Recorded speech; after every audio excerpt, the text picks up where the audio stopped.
Hello everyone, tarot with me में आपका स्वागत है। और आज हम करेंगे मेष यानी कि एरिस की 11 से 20 अक्टूबर तक की लव रीडिंग। अगर आपसे रेजोनेट हो तो ही लीजिएगा, ज़बरदस्ती अपनी सिचुएशन में फिट मत कीजिएगा। ये एक जनरल रीडिंग है। आप सन, मून, राशि तथा नाम राशि के हिसाब से इसको देख सकते हैं।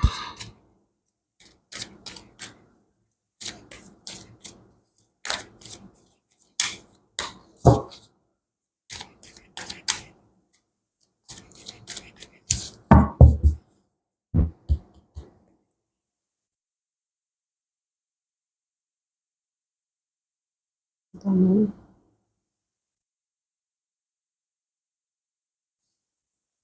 4 of cups, 9 of cups, king of pentacle,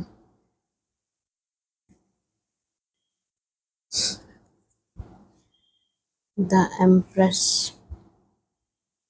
emperor, knight of pentacle, 2 of swords, queen of cups।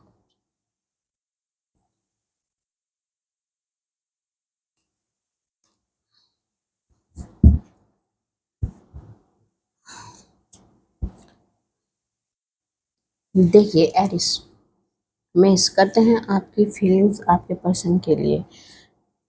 The moon card कहता है कि आप एक भावुक रिश्ता और एक स्ट्रॉन्ग रिलेशन, स्ट्रॉन्ग कनेक्शन में बनना चाहते हैं अपने पर्सन के साथ।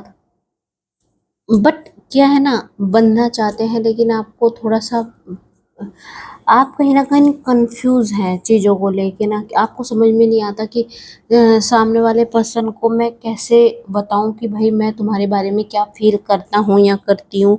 चीज़ें किस तरीके से वर्क करें कि अगर मैं रिलेशनशिप को आगे बढ़ा रही हूँ या बढ़ा रहा हूँ, तो मेरे को फर्स्ट स्टेप क्या उठाना चाहिए। तो इस कश्मकश में आप ज़्यादा हैं एरिस। तो आप थोड़ा ठहरिए, विचार कीजिए, न्यू ओपन होइए न्यू एक्सपीरियंस को।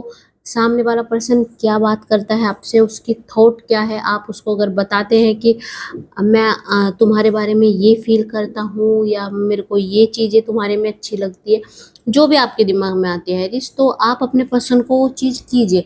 जो भी हो आगे, जब तक आप सामने वाले पर्सन को बताएंगे नहीं तो चीज़ें क्लियर होंगी नहीं। देखिए सिंपल सी बात है।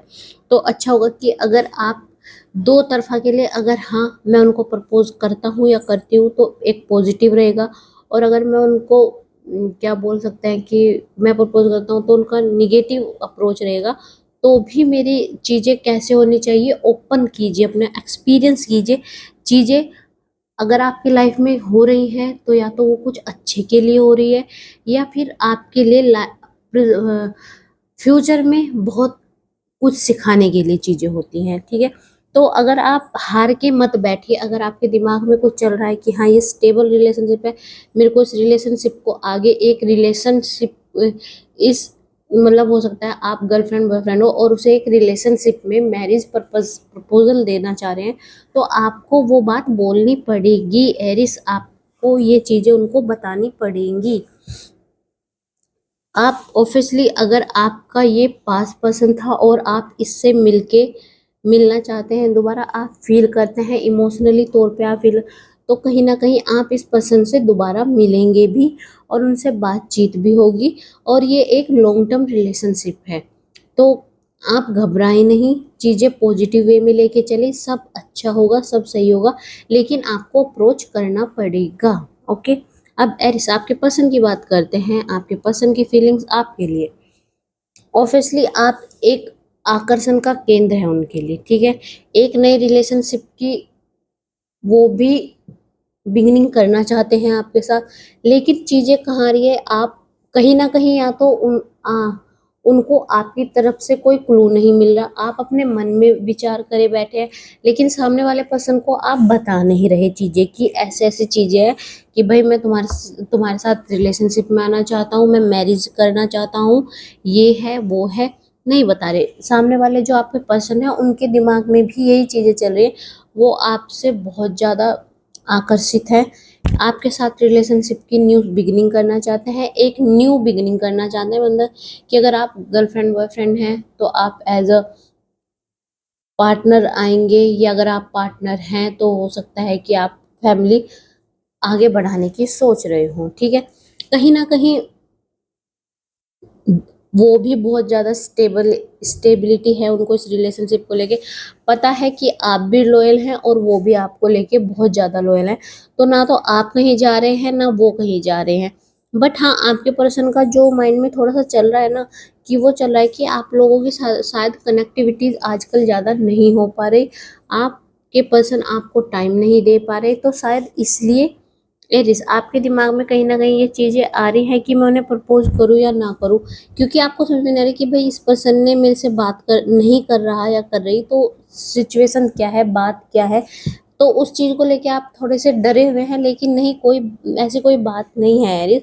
थोड़ा सा शायद वो बिजी है अपने शेड्यूल में, या फिर सोच रहे हैं, कुछ चीज़ें चल रही हैं ऑब्वियसली। ट्रू फीलिंग्स रखते हैं आपके लिए, स्टेबिलिटी चाहते हैं आपके साथ, सिंपली है आप भी उनके साथ स्थिरता चाहते हैं रिलेशनशिप में, और आपके पर्सन भी स्टेबिलिटी चाह रहे हैं आपके अंदर। अब देखते हैं हम bottom of the deck. Bottom of the deck क्या कहते हैं आपके? 8 of swords, 6 of wands and 10 of wands.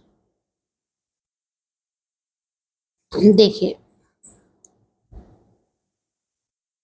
Eris, आपने सोच लिया है कि ठीक है अब कुछ भी हो, अगर थोड़ी बहुत ही रिलेशनशिप में खामियों को नज़रअंदाज करके मैं अपने रिलेशनशिप को बचा सकता हूँ या सकती हूँ, तो मैं वो चीज़ करूँगा या करूँगी।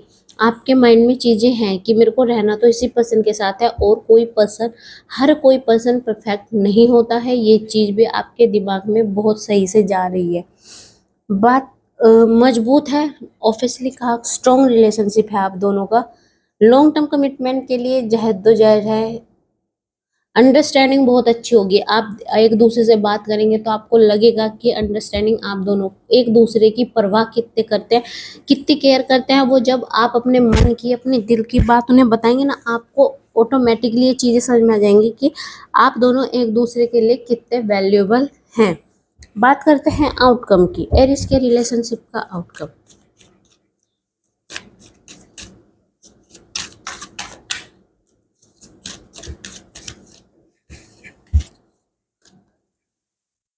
3 of wands, 5 of cups and 6 of swords. देखिए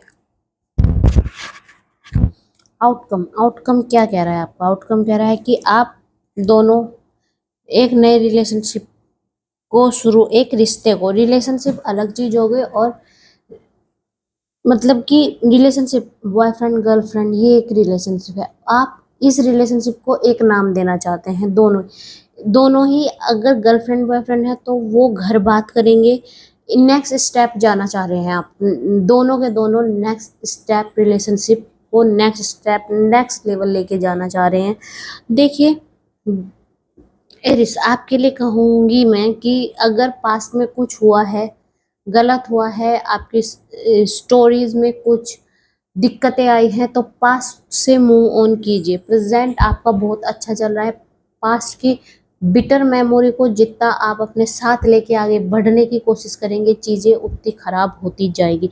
तो पास्ट को एक तरफ कीजिए, प्रेजेंट में जीजिए। प्रेजेंट में आपको इतना अच्छा पार्टनर मिल रहा है जो आपके लिए स्टेबल है और आप उनके लिए स्टेबल है।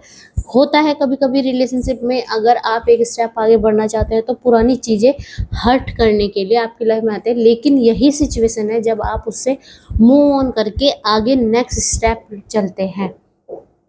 आप पूरी कोशिश करेंगे इस रिलेशनशिप को न्यू लेवल पे लेके जाने की, न्यू बिगिनिंग बोल सकते हैं कि देखिए गर्लफ्रेंड बॉयफ्रेंड जब हस्बैंड और वाइफ बनते हैं ना, तो वो एक रिश्ते को नया बनाने जैसा ही होता है।